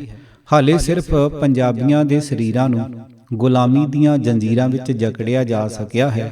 ਉਹਨਾਂ ਦੇ ਦਿਲਾਂ, ਦਿਮਾਗਾਂ ਅਤੇ ਰੂਹਾਂ ਨੂੰ ਹਾਲੇ ਗੁਲਾਮ ਬਣਾਉਣਾ ਬਾਕੀ ਏ ਤੇ ਇਹ ਕੰਮ ਉਦੋਂ ਤੱਕ ਨਾਮੁਮਕਿਨ ਹੈ ਜਦੋਂ ਤੱਕ ਇਹਨਾਂ ਦੀ ਜ਼ਬਾਨ, ਅਦਬ, ਵਸਬ ਤੇ ਕੌਮੀਅਤ ਤੋਂ ਦੂਰ ਤੇ ਮਹਿਰੂਮ ਨਾ ਕਰ ਦਿੱਤੀ ਜਾਵੇ। ਸਗੋਂ ਇਹਨਾਂ ਦੇ ਦਿਲਾਂ ਵਿੱਚ ਪੰਜਾਬੀ ਵਸਬ ਦੀ ਨਫ਼ਰਤ ਪੈਦਾ ਕੀਤੀ ਜਾਵੇ। ਪ੍ਰਾਪੇਗੰਡਾ ਕਰਨ ਦੇ ਨਾਲ ਅੰਗਰੇਜ਼ਾਂ ਨੇ ਪੰਜਾਬੀ ਨੂੰ ਜੜੋਂ ਪੁੱਟਣ ਅਤੇ ਇਸ ਦਾ ਤਲਾ ਮੁੱਲਾ ਹੁੰਜਣ ਲਈ ਅਤੇ ਇਸ ਦੀ ਥਾਂ ਤੇ ਉਰਦੂ ਦਾ ਬੂਟਾ ਲਾਉਣ ਲਈ ਜੰਗੀ ਪੱਧਰ ਤੇ ਕੰਮ ਕਰਨਾ ਸ਼ੁਰੂ ਕਰ ਦਿੱਤਾ। ਸਰ ਡੋਨਲਡ ਨੇ ਪੰਜਾਬ ਦਾ ਲੈਫਟੀਨੈਂਟ ਗਵਰਨਰ ਬਣਨ ਮਗਰੋਂ ਇਹ ਹੁਕਮਨਾਮਾ ਜਾਰੀ ਕੀਤਾ, ਪਹਿਲੇ ਮਰਹਲੇ ਵਿੱਚ ਪੰਜਾਬ ਦੇ ਪੜ੍ਹੇ ਲਿਖੇ ਲੋਕਾਂ ਨੂੰ ਉਰਦੂ ਸਿਖਾਈ ਜਾਵੇ। ਫਿਰ ਇਸ ਟੋਲੇ ਰਾਹੀਂ ਪੂਰੇ ਪੰਜਾਬ ਦੀ ਜੂਨ ਬਦਲੀ ਜਾਵੇ। ਪੰਜਾਬੀ ਨੂੰ ਮੁਕਾਉਣ ਤੇ ਇਸ ਦੀ ਥਾਵੇਂ ਉਰਦੂ ਨੂੰ ਵਧਾਉਣ ਫੈਲਾਉਣ ਲਈ ਲਾਹੌਰ ਵਿੱਚ ਸਰਕਾਰੀ ਬੁੱਕ ਡਿਪੂ ਕਾਇਮ ਕੀਤਾ ਗਿਆ, ਜਿਸ ਤਹਿਤ ਉਸ ਜ਼ਮਾਨੇ ਵਿੱਚ ਲੱਖਾਂ ਰੁਪਏ ਦੀਆਂ ਉਰਦੂ ਦੀਆਂ ਕਿਤਾਬਾਂ ਛਾਪੀਆਂ ਗਈਆਂ ਤੇ ਦਿੱਲੀ ਤੇ ਲਖਨਊ ਦੇ ਉਹਨਾਂ ਕਵੀਆਂ ਦੀਆਂ ਕਿਤਾਬਾਂ ਛਾਪੀਆਂ ਗਈਆਂ ਜਿਨ੍ਹਾਂ ਦਾ ਕਦੀ ਪੰਜਾਬੀਆਂ ਨੇ ਨਾਮ ਹੀ ਨਹੀਂ ਸੀ ਸੁਣਿਆ। ਇਸ ਦਾ ਨੁਕਸਾਨ ਇਹ ਹੋਇਆ ਕਿ ਪੰਜਾਬ ਦੀਆਂ ਤਿੰਨੇ ਵੱਡੀਆਂ ਧਾਰਮਿਕ ਕੌਮਾਂ ਜਿਹੜੀਆਂ ਅਲਫ ਅੱਲਾ ਚੰਬੇ ਦੀ ਬੂਟੀ ਮੁਰਸ਼ਦ ਮਨ ਵਿੱਚ ਲਾਈ ਹੋ ਸੁਣ ਕੇ ਆਪਣੇ ਇਸ਼ਕ ਹਕੀਕੀ ਨੂੰ ਤਾਜ਼ਾ ਕਰਕੇ ਰੂਹਾਨੀਅਤ ਦਾ ਸਨਮਾਨ ਕਰਦੀਆਂ ਸਨ, ਉਰਦੂ ਦੇ ਕਵੀਆਂ ਦਾ ਕਲਾਮ ਜਿਹੜਾ ਇਸ਼ਕ ਮਜਾਜੀ ਤੇ ਆਧਾਰਿਤ ਸੀ ਪੜ੍ਹ ਸੁਣ ਕੇ ਮਹਿਬੂਬ ਦੀ ਜ਼ੁਲਫ ਰੁਖਸਾਰ ਤੇ ਅੱਖ ਵਿੱਚ ਉਲਝ ਗਈਆਂ। ਇਸ ਤਰ੍ਹਾਂ ਪੰਜਾਬੀ ਸਮਾਜ ਇੱਕ ਨਵੀਂ ਰਾਹ ਤੇ ਪੈ ਗਿਆ। ਕਿਤਾਬਾਂ ਛਾਪਣ ਦੇ ਨਾਲ ਨਾਲ ਅੰਗਰੇਜ਼ ਸਰਕਾਰ ਪੰਜਾਬ ਦੀ ਧਰਤੀ ਉੱਤੇ ਉਰਦੂ ਮੁਸ਼ਾਇਰੇ ਵੀ ਬੜੇ ਠੋਕਵੇਂ ਅੰਦਾਜ਼ ਵਿੱਚ ਕਰਵਾਉਂਦੀ, ਜਿਨ੍ਹਾਂ ਦੀ ਸਰਪ੍ਰਸਤੀ ਗੋਰੇ ਹਾਕਮ ਕਰਦੇ ਅਤੇ ਅਨਪੜ੍ਹ ਜਨਤਾ ਨੂੰ ਨੰਬਰਦਾਰਾਂ ਤੇ ਪਟਵਾਰੀਆਂ ਰਾਹੀਂ ਇਹਨਾਂ ਮੁਸ਼ਾਇਰਿਆਂ ਵਿੱਚ ਸ਼ਾਮਲ ਹੋਣ ਲਈ ਮਜਬੂਰ ਕੀਤਾ ਜਾਂਦਾ। ਇਸ ਪ੍ਰਸੰਗ ਵਿੱਚ ਗਦਰ ਪਾਰਟੀ ਵੱਲੋਂ ਉਰਦੂ ਦੇ ਨਾਲੋਂ ਨਾਲ ਗੁਰਮੁਖੀ ਵਿੱਚ ਅਖਬਾਰ ਚਾਲੂ ਕਰਨਾ ਅਹਿਮ ਅਰਥ ਰੱਖਦਾ ਸੀ, ਕਿਉਂਕਿ ਉਸ ਵੇਲੇ ਪੰਜਾਬ ਅੰਦਰ ਗੁਰਮੁਖੀ ਨਾਲੋਂ ਉਰਦੂ ਪੜ੍ਹਨ ਲਿਖਣ ਵਾਲੇ ਲੋਕਾਂ ਦੀ ਗਿਣਤੀ ਵੱਧ ਸੀ। ਅਜਿਹਾ ਸ਼ਾਇਦ ਹੀ ਕੋਈ ਹੋਵੇਗਾ ਜਿਸ ਨੂੰ ਗੁਰਮੁਖੀ ਤਾਂ ਆਉਂਦੀ ਹੋਵੇ ਪਰ ਉਰਦੂ ਨਾ ਆਉਂਦਾ ਹੋਵੇ, ਜਦ ਕਿ ਅਜਿਹੇ ਬਹੁਤ ਲੋਕ ਸਨ ਜਿਹੜੇ ਉਰਦੂ ਤਾਂ ਪੜ੍ਹ ਸਕਦੇ ਸਨ ਪਰ ਗੁਰਮੁਖੀ ਦੇ ਗਿਆਨ ਤੋਂ ਕੋਰੇ ਸਨ। ਇਸ ਕਰਕੇ ਜੇਕਰ ਭਾਸ਼ਾ ਨੂੰ ਮਨੁੱਖੀ ਸਮੂਹ ਦੀ ਸਿਰਫ ਇੱਕ ਵਿਹਾਰਕ ਅਮਲੀ ਲੋੜ ਅਰਥਾਤ ਸੰਚਾਰ ਤੇ ਪ੍ਰਚਾਰ ਦੇ ਸਾਧਨ ਤੱਕ ਹੀ ਸੀਮਿਤ ਕਰਕੇ ਵੇਖਿਆ ਜਾਵੇ ਤਾਂ ਇਹ ਵਿਹਾਰਕ ਲੋੜ ਗਦਰ ਪਾਰਟੀ ਕੇਵਲ ਉਰਦੂ ਦੇ ਅਖਬਾਰ ਦੇ ਜ਼ਰੀਏ ਵੀ ਪੂਰੀ ਕਰ ਸਕਦੀ ਸੀ। ਪਰ ਸਿੱਖਾਂ ਦਾ ਪੰਜਾਬੀ ਤੇ ਗੁਰਮੁਖੀ ਨਾਲ ਰਿਸ਼ਤਾ ਮਹਿਜ ਵਿਹਾਰਕ ਨਹੀਂ, ਅਧਿਆਤਮਕ ਹੈ। ਗੁਰੂਆਂ ਦੀ ਇਲਾਹੀ ਬਾਣੀ ਤੋਂ ਲੈ ਕੇ ਸਿੱਖਾਂ ਦਾ ਸਾਰਾ ਧਾਰਮਿਕ ਸਾਹਿਤ ਗੁਰਮੁਖੀ ਵਿੱਚ ਹੈ। ਇਸ ਕਰਕੇ ਗੁਰਮੁਖੀ ਸਿੱਖਾਂ ਨੂੰ ਉਹਨਾਂ ਦੇ ਅਧਿਆਤਮਕ ਵਿਰਸੇ ਨਾਲ ਜੋੜਨ ਦਾ ਸਾਧਨ ਹੈ। ਪਹਿਲੇ ਸਮਿਆਂ ਵਿੱਚ ਜਦੋਂ ਅਜੇ ਹਿੰਦੁਸਤਾਨ ਤੇ ਪੰਜਾਬ ਅੰਦਰ ਆਧੁਨਿਕਤਾ ਭਾਵ ਪੱਛਮੀ ਸੱਭਿਅਤਾ ਦਾ ਬੋਲਬਾਲਾ ਨਹੀਂ ਹੋਇਆ ਸੀ, ਸਿੱਖ ਛਪੇ ਹੋਏ ਗੁਰਮੁਖੀ ਅੱਖਰਾਂ ਨੂੰ ਪੂਰਨ ਸ਼ਰਧਾ ਤੇ ਸਤਿਕਾਰ ਨਾਲ ਸੰਭਾਲ ਕੇ ਰੱਖਦੇ ਸਨ। ਉਹ ਗੁਰਮੁਖੀ ਦੀ ਕਿਸੇ ਕਿਤਾਬ ਜਾਂ ਅਖਬਾਰ ਦੇ ਫਟੇ ਹੋਏ ਜਾਂ ਧਰਤੀ ਉੱਤੇ ਡਿੱਗੇ ਹੋਏ ਵਰਕੇ ਨੂੰ ਫੌਰੀ ਅਦਬ ਨਾਲ ਚੁੱਕ ਕੇ ਸਾਂਭ ਲੈਂਦੇ ਸਨ। ਇਸ ਰੌਸ਼ਨੀ ਵਿੱਚ ਦੇਖਿਆਂ ਗੁਰਮੁਖੀ ਵਿੱਚ ਗਦਰ ਅਖਬਾਰ ਚਾਲੂ ਕਰਨ ਦੇ ਪਿੱਛੇ ਗਦਰੀ ਆਗੂਆਂ ਦਾ ਸਿੱਖ ਪਿਆਰ ਕੰਮ ਕਰਦਾ ਸਪਸ਼ਟ ਨਜ਼ਰ ਆ ਜਾਂਦਾ ਹੈ। ਖਾਸ ਕਰਕੇ ਉਸ ਹਾਲਤ ਵਿੱਚ ਜਦੋਂ ਪੰਜਾਬ ਦਾ ਆਰੀਆ ਸਮਾਜੀ ਵਰਗ ਵੈਦਿਕ ਸਾਮਨਵਾਦ ਦੇ ਨਖੇਧਾਤਮਕ ਅਸਰ ਹੇਠ ਗੁਰਮੁਖੀ ਨੂੰ ਘਿਰਣਾ ਦੀ ਨਜ਼ਰ ਨਾਲ ਦੇਖਣ ਲੱਗ ਪਿਆ ਸੀ ਅਤੇ ਇਸ ਦੀ ਜਗ੍ਹਾ ਦੇਵਨਾਗਰੀ ਨੂੰ ਉਤਸ਼ਾਹਿਤ ਕਰਨ ਦੀ ਫਿਰਕੂ ਧਾਰਨਾ ਉੱਤੇ ਚੱਲ ਰਿਹਾ ਸੀ। ਗਦਰੀ ਆਗੂ ਜਾਣਦੇ ਸਨ ਕਿ ਪੰਜਾਬ ਵਿੱਚ ਗਦਰ ਅਖਬਾਰ ਸਿੱਖ ਪਾਠਕਾਂ ਅੰਦਰ ਕੌਮੀਅਤ ਦਾ ਜਜ਼ਬਾ ਤੇ ਜੋਸ਼ ਪੈਦਾ ਕਰਨ ਵਿੱਚ ਪੁੱਜ ਕੇ ਸਹਾਈ ਹੋਵੇਗਾ। ਹੋਇਆ ਵੀ ਇੰਜ ਹੀ। ਇਸ ਦੀ ਪੁਸ਼ਟੀ ਭਾਈ ਭਗਵਾਨ ਸਿੰਘ ਦੇ ਹੇਠ ਦਿੱਤੇ ਕਥਨ ਤੋਂ ਹੁੰਦੀ ਹੈ। ਜਦੋਂ ਗਦਰ ਦਾ ਪਰਚਾ ਨਿਕਲਿਆ ਤਾਂ ਸਾਡੇ ਆਦਮੀ 6-7% ਹੀ ਪੰਜਾਬੀ ਲੇਖ ਪੜ੍ਹ ਸਕਦੇ ਸਨ। ਜਦ ਉਹਨਾਂ ਗਦਰ ਦੇ ਮਜ਼ਮੂਨ ਤੇ ਗਦਰ ਦੀਆਂ ਗੂੰਜਾਂ ਪੜ੍ਹਨੀਆਂ ਸ਼ੁਰੂ ਕੀਤੀਆਂ, ਇਤਨਾ ਉਹਨਾਂ ਨੂੰ ਇਸ਼ਕ ਚੜ੍ਹਿਆ, ਇਤਨੀ ਉਹਨਾਂ ਦੇ ਦਿਲਾਂ ਵਿੱਚ ਅੱਗ ਲੱਗੀ ਕਿ ਉਹਨਾਂ ਆਪਣੇ ਆਪ ਪੰਜਾਬੀ ਪੜ੍ਹਨੀ ਸ਼ੁਰੂ ਕਰ ਦਿੱਤੀ। 6 ਮਹੀਨੇ ਦੇ ਅੰਦਰ ਅੰਦਰ ਸਾਡੇ ਭਾਈ ਪੰਜਾਬੀ ਪੜ੍ਹਨ ਲੱਗ ਪਏ। ਇੱਥੋਂ ਤੱਕ ਕਿ ਇੱਕ ਕਿਸਮ ਦਾ ਇੰਟੈਲੈਕਚੁਅਲ ਰੈਵੋਲੂਸ਼ਨ ਬੌਧਿਕ ਇਨਕਲਾਬ ਪੈਦਾ ਹੋ ਗਿਆ। ਉਹਨਾਂ ਭਾਈਆਂ ਨੂੰ ਜਿਨ੍ਹਾਂ ਨੂੰ ਕਦੇ ਪੰਜਾਬੀ ਪੜ੍ਹਨੀ ਲਿਖਣੀ ਨਹੀਂ ਸੀ ਆਉਂਦੀ, ਜਦੋਂ ਉਹਨਾਂ ਨੂੰ ਗਦਰ ਦਾ ਜੋਸ਼ ਚੜ੍ਹਿਆ, ਜਦੋਂ ਉਹਨਾਂ ਨੂੰ ਵਟਣਾ ਚੜ੍ਹਿਆ, ਜਦੋਂ ਉਹਨਾਂ ਨੂੰ ਖਿਆਲ ਆਇਆ ਤਾਂ ਉਹ ਪੰਜਾਬੀ ਵਿੱਚ ਨਜ਼ਮਾਂ ਲਿਖਣ ਲੱਗ ਪਏ। ਸਿੱਧੀਆਂ ਪੁੱਠੀਆਂ, ਕੋਈ ਜੋੜ ਬਣੇ ਜਾਂ ਨਾ ਬਣੇ, ਰਿਦਮ ਬਣੇ ਜਾਂ ਨਾ ਬਣੇ, ਕਿਸੇ ਨੂੰ ਕਾਫੀਆ ਬੰਦੀ ਨਹੀਂ ਆਉਂਦੀ, ਕੋਈ ਵਿਆਕਰਨ ਨਹੀਂ ਆਉਂਦੀ, ਕਿਸੇ ਨੂੰ ਕੋਈ ਤਕਰੀਰ ਕਰਨੀ ਨਹੀਂ ਆਉਂਦੀ। ਸਾਰੇ ਉੱਠ ਕੇ ਆਪਣੇ ਦਿਲਾਂ ਦੀ ਭਾਵ ਕੱਢਣ ਲੱਗ ਪਏ। ਅੰਦਾਜ਼ਾ ਲਾਓ ਕਿ ਕਿਤਨੀ ਸ਼ਕਤੀ ਸੀ ਗਦਰ ਪਾਰਟੀ ਦੇ ਦੇਸ਼ ਭਗਤ ਸੂਰਬੀਰਾਂ ਵਿੱਚ। ਪੰਜਾਬੀ ਤੋਂ ਬਿਨਾਂ ਹੋਰ ਕਿਸੇ ਵੀ ਜ਼ਬਾਨ ਨੇ ਗਦਰ ਦੇ ਪਾਠਕਾਂ ਅੰਦਰ ਅਜਿਹਾ ਬੌਧਿਕ ਇਨਕਲਾਬ ਨਹੀਂ ਲਿਆਂਦਾ ਸੀ। ਗਦਰ ਪਾਰਟੀ ਨੇ ਲਹਿਰ ਨੂੰ ਦੇਸ਼ ਵਿਆਪੀ ਸਰੂਪ ਤੇ ਪਸਾਰ ਦੇਣ ਦੇ ਮੰਤਵ ਨਾਲ ਦੂਸਰੀਆਂ ਜ਼ਬਾਨਾਂ ਵਿੱਚ ਵੀ ਅਖਬਾਰ ਚਾਲੂ ਕਰਨ ਦਾ ਫੈਸਲਾ ਕੀਤਾ ਸੀ। ਇਸ ਪ੍ਰਥਾਏ ਗੁਜਰਾਤੀ ਤੇ ਹਿੰਦੀ ਵਿੱਚ ਅਖਬਾਰ ਛਾਪਣ ਦੀਆਂ ਕੋਸ਼ਿਸ਼ਾਂ ਵੀ ਹੋਈਆਂ, ਪਰ ਇਹਨਾਂ ਨੂੰ ਕੋਈ ਫਲ ਨਾ ਪਿਆ। ਇਹਨਾਂ ਨੇ ਪਾਠਕਾਂ ਨੂੰ ਉਹ ਇਸ਼ਕ ਨਾ ਚਾੜਿਆ, ਉਹਨਾਂ ਦੇ ਦਿਲਾਂ ਅੰਦਰ ਉਹ ਅੱਗ ਨਾ ਲਾਈ ਜਿਹੜੀ ਪੰਜਾਬੀ ਗਦਰ ਨੇ ਲਾਈ ਸੀ। ਸਿੱਟੇ ਵਜੋਂ ਗੁਜਰਾਤੀ ਤੇ ਹਿੰਦੀ ਵਿੱਚ ਮੁਸ਼ਕਲ ਨਾਲ 1-2 ਪਰਚੇ ਹੀ ਛਪੇ। ਇਹਨਾਂ ਦਾ ਵੀ ਕਿਤੋਂ ਕੋਈ ਖੁਰਾ ਖੋਜ ਨਹੀਂ ਮਿਲਦਾ। ਅੰਗਰੇਜ਼ ਸਰਕਾਰ ਦੀਆਂ ਖੁਫੀਆ ਸੰਸਥਾਵਾਂ ਦੀ ਪੜਤਾਲ ਤੇ ਮੁਕੱਦਮਿਆਂ ਦੀ ਕਾਰਵਾਈ ਵਿੱਚ ਇਹਨਾਂ ਦਾ ਮੁਰਦਾ ਜ਼ਿਕਰ ਹੀ ਆਉਂਦਾ ਹੈ। ਇਹਨਾਂ ਵੱਲੋਂ ਇਨਕਲਾਬੀ ਦੇਸ਼ ਭਗਤ ਤਿਆਰ ਕਰਨ ਦਾ ਕਿਤੇ ਜ਼ਿਕਰ ਨਹੀਂ ਮਿਲਦਾ। ਸਿੱਖ ਸੰਵੇਦਨਾ ਨੂੰ ਹਲੂਣਾ। ਪੰਜਾਬੀ ਦਾ ਗਦਰ ਅਖਬਾਰ ਉਰਦੂ ਦੀ ਹੂਬਹੂ ਨਕਲ ਨਹੀਂ ਹੁੰਦੀ ਸੀ। ਇਸ ਵਿੱਚ ਉਰਦੂ ਅਖਬਾਰ ਨਾਲੋਂ ਕੁਝ ਵੱਖਰੀਆਂ ਲਿਖਤਾਂ ਵੀ ਛਾਪੀਆਂ ਜਾਂਦੀਆਂ ਸਨ। ਇਹ ਲਿਖਤਾਂ ਜ਼ਿਆਦਾ ਕਰਕੇ ਸਿੱਖਾਂ ਦੇ ਸਮਕਾਲੀ ਭਖਵੇਂ ਮਸਲਿਆਂ ਬਾਰੇ ਹੁੰਦੀਆਂ ਸਨ।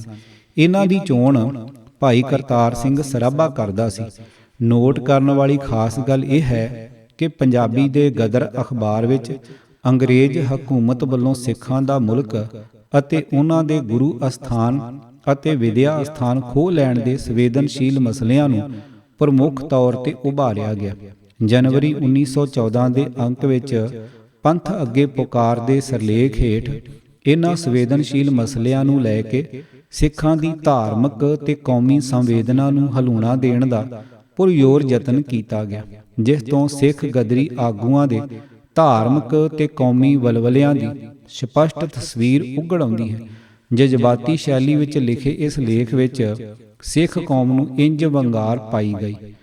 ਅੰਗਰੇਜ਼ਾਂ ਨੇ ਸਾਡੇ ਕੌਮੀ ਅਸਥਾਨ, ਕਾਲਜ ਤੇ ਮਲਕੀਤ ਕਿਸ ਤਰ੍ਹਾਂ ਬਰਬਾਦ ਕੀਤੀ ਹੈ ਅਤੇ ਲਾਲਚੀ, ਬਦਮਾਸ਼, ਦਗਾਬਾਜ਼ ਆਗੂ ਸਾਨੂੰ ਕਿਸ ਤਰ੍ਹਾਂ ਬਰਬਾਦ ਕਰ ਰਹੇ ਹਨ।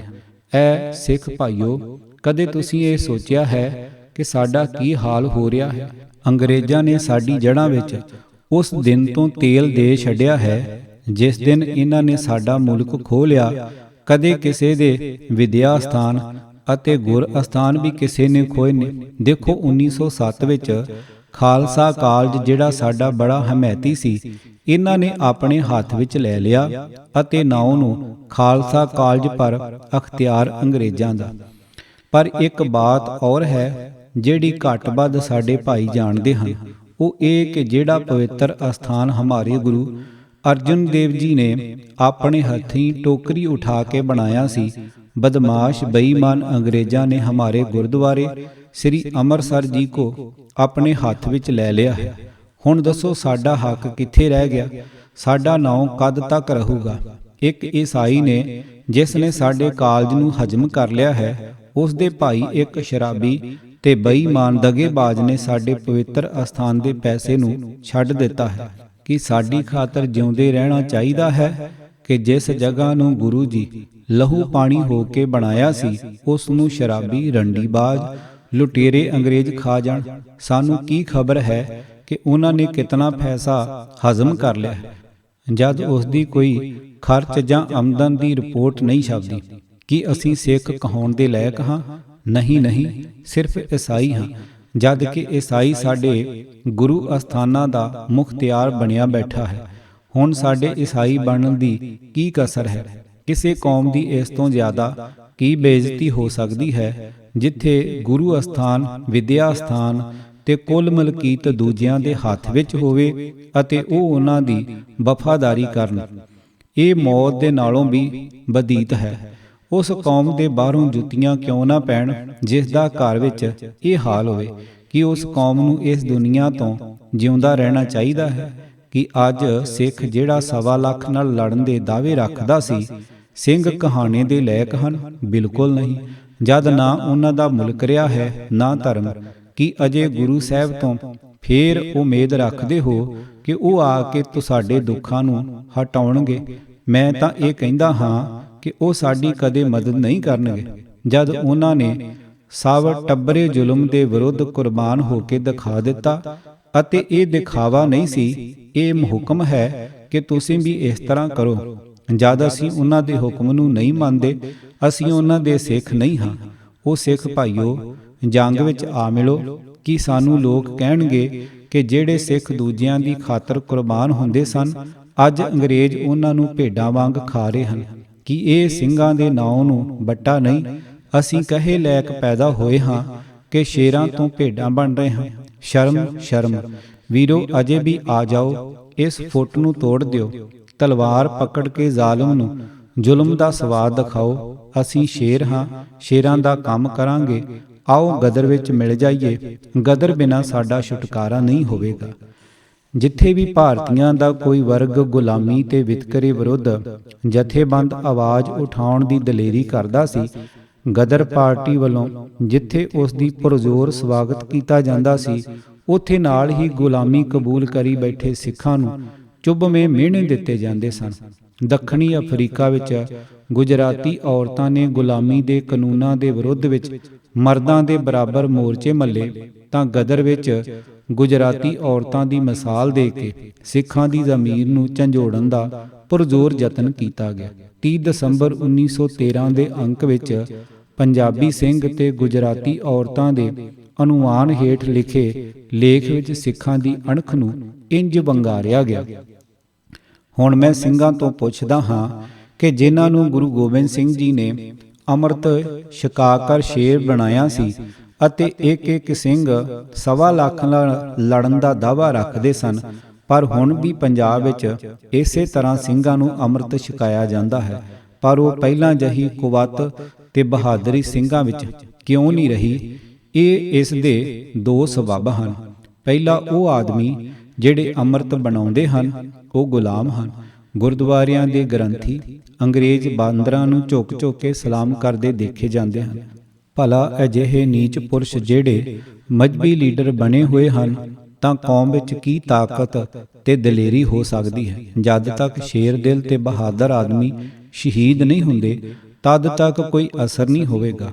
ਅੱਜ ਕੱਲ੍ਹ ਦੇ ਹਾਲਪੁਰ ਸਿੰਘਾਂ ਨੂੰ ਅੱਛੀ ਤਰ੍ਹਾਂ ਨਿਗਾਹ ਮਾਰਨੀ ਚਾਹੀਦੀ ਹੈ ਅਤੇ ਗੁਲਾਮ ਤੇ ਡਰਾਕਲ ਗ੍ਰੰਥੀਆਂ ਨੂੰ ਨਕਾਲ ਦੇਣਾ ਚਾਹੀਦਾ ਹੈ। ਦੂਜਾ ਸਬੱਬ ਇਹ ਹੈ ਕਿ ਗਵਰਨਮੈਂਟ ਸਭ ਤੋਂ ਵਧੇ ਹੋਏ ਮਾਮਲੇ ਨੂੰ ਦੇਣ ਤੋਂ ਮਗਰੋਂ ਸਿੰਘਾਂ ਦੇ ਪਾਸ ਖਾਣ ਜੋਗੇ ਦਾਣੇ ਵੀ ਨਹੀਂ ਬਚਦੇ। ਇਹ ਸਾਲ 1913 ਵਿੱਚ ਫੇਰ ਲਗਾਨ ਵਧਾ ਦਿੱਤਾ ਹੈ, ਪਰ ਕੋਈ ਵੀ ਸਿੰਘ ਕੰਨ ਨਹੀਂ ਹਿਲਾਉਂਦਾ। ਹੁਣ ਤਾਂ ਸਿੰਘਾਂ ਨੂੰ ਸ਼ਰਮ ਆਉਣੀ ਚਾਹੀਦੀ ਹੈ। ਸੂਬੇ ਗੁਜਰਾਤ ਦੀਆਂ ਔਰਤਾਂ ਵੀ ਮੈਦਾਨ ਵਿੱਚ ਨਿਕਲ ਪਈਆਂ ਹਨ।